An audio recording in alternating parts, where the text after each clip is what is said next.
Itu dalam ruangan yang penuh dengan aturan.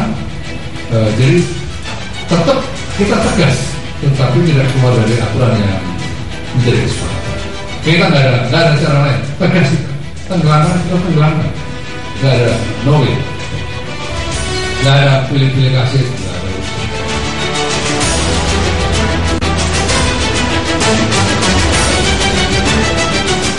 Pak Asep, ketika pengawasan ini kemudian terus dilakukan, artinya masih ada potensi yang besar di depan yang mengganggu nelayan, yang mengganggu pendapatan kita dari ikan. Sangat. Jadi mungkin saking keselnya si pelaku usaha yang nakal dari negara tetangga itu, akhirnya apa? Dia mengejar-ngejar nelayan-nelayan kita gitu loh. Ya makanya kan, ini awalnya dari Ayu Fishing. Dengan kasus misalnya, contoh lah, nelayan asing itu nangkap nelayan kita terus misalkan dibunuh. Itu masalahnya juga ada Ayu Fishing, jadi udah masalah keamanan. Jadi dari Ayu Fishing itu akan berdampak kepada masalah yang lainnya. Ayu Fishing itu apa? Illegal, unreported, dan unregulated fishing gitu loh. Gitu. Jadi ya illegal fishing lah itu. Jadi awalnya dari situ itu bisa sangat berhubungan dengan masalah keamanan, masalah imigrasi, masalah penyelundupan, masalah perpajakan, masalah slavery gitu. Perbudakan. Luar biasa gitu loh. Apa mengatakan bahwa illegal fishing, penangkapan ikan ilegal inilah bagian dari mafia besar. Betul, ya. Pak Asep, kita lihat bahwa Indonesia adalah negara dengan garis pantai terpanjang kedua di dunia setelah Kanada. Tentu ini bukan tugas yang ringan.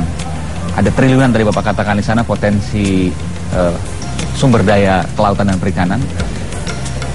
Bagaimana menjaganya? Mungkinkah hanya dengan KKP, Angkatan Laut, ada bea cukai, ada pol air, atau ada pembagian yang serius, yang jelas antar instansi-instansi ini?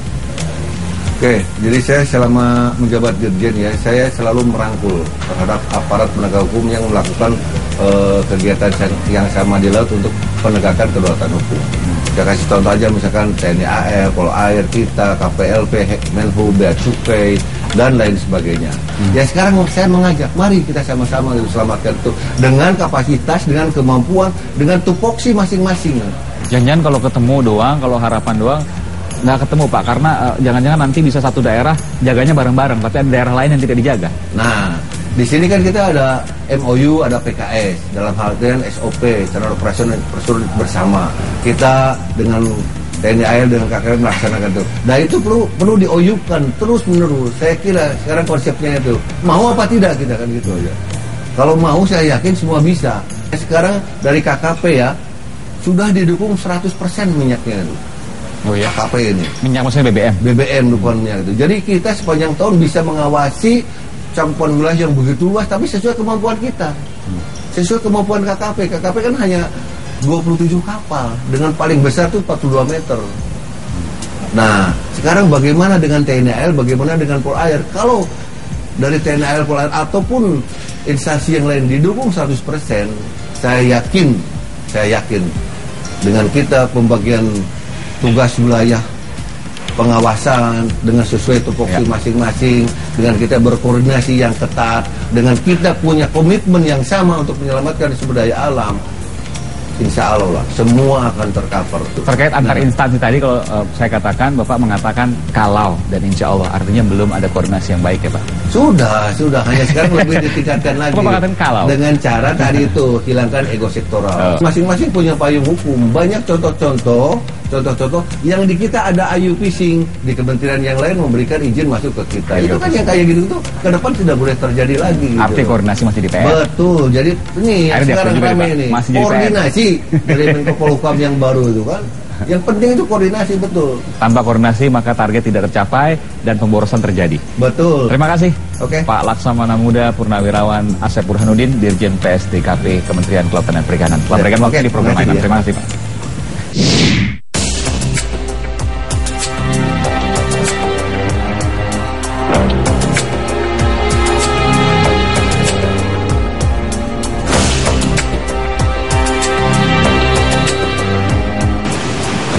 Saudara, tidak hanya di tataran para pejabat, saya ingin menanyakan langsung ke para nelayan.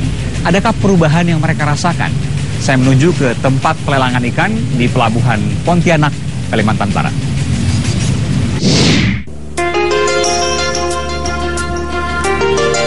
Saya hampiri salah satu kapal nelayan.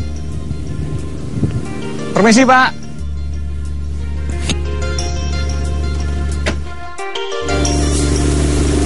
Permisi, Pak. Ayo, Aiman.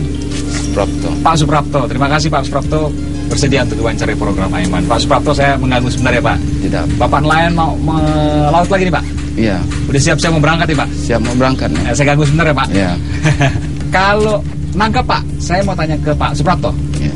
Adakah perbedaan sekarang? Kan sekarang banyak patroli, ada pemusnahan kapal, Bapak juga tahu. Iya. Kita lakukan kemarin pemusnahan kapal dari 15 di wilayah Kalimantan Barat ini. Bapak nangkap ikan sekarang lebih mudah atau sama saja?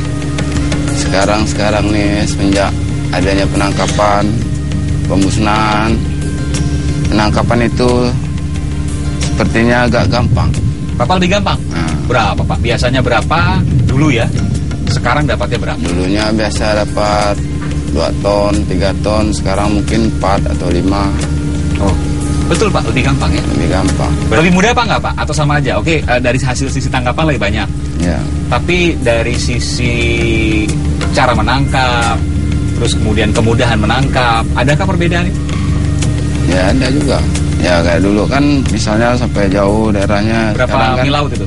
sampai 12 mil. 12 Sekarang mil kan laut. mungkin di 6 mil atau 7 mil itu 12 udah. mil laut itu kurang lebih sekitar 20-an kilometer ya? Ya, Kalau sekarang, mungkin di 7 atau 8 mil udah ada hasilnya. Bapak kan udah berapa tahun melaut? Ada 10 tahun. 10 tahun. Ini kan baru beberapa tahun terakhir yang masif ya, yang banyak Ya. dilakukan pemusnahan, yang banyak dilakukan patroli. Saya ingin tanya, dulu pernah ketemu nggak Pak nelayan asing dari negara luar? Ya dulu sih pernah ketemu. Dari negara mana Pak? Ya negara Thailand itu. Kok tahu Thailand? Karena bentuk kapalnya beda. Oh, gimana bentuknya Pak? Dia agak tinggi, modelnya pun tidak seperti kapal-kapal buatan di sini, Oh. di buat Indonesia. Di mana ketemunya Pak? Dekat dari sini? Kadang-kadang di Pengeke sering. Berapa kilo dari sini? Berapa mil laut dari sini? 12-an mil. 12, berarti kurang lebih yang tadi saya bilang ya, 20, Iya. 20-an kilometer dari 20 Kalimantan kilometer. Barat ini ya. Ya artinya kan nggak terlalu jauh ya. Iya. Mereka bisa masuk sebegitu dalam. Memang nggak ada patroli pada waktu itu Pak? Ya karena dia operasi itu memang tidak ada lah. Kalau kadang-kadang kalau mungkin kalau dia ada patroli, dia itu udah sepertinya model tahu. Dia kadang-kadang lari. Dan patrolinya tidak sebanyak sekarang. Nah, patroli kan dulu kan tidak seperti sekarang. Sekarang kan rutin. Kalau dulu kan jarang. Apa sih yang mereka lakukan Pak? Melangkap ikan pakai apa? Bapak pernah lihat nggak? Ya pakai, kalau saya lihat sih sistemnya pakai troll, Troll itu pukat harimau ya? bukan harimau, Pakai seling baja, seling baja, kemudian ditarik. ditarik. Semuanya ikut tuh Bapak pernah lihat pas mereka angkat? Apa aja yang keangkat selain ikan? Kalau sekali angkat itu kan, sekali angkat besar, banyak hasilnya. Berapa ton kira-kira itu Pak?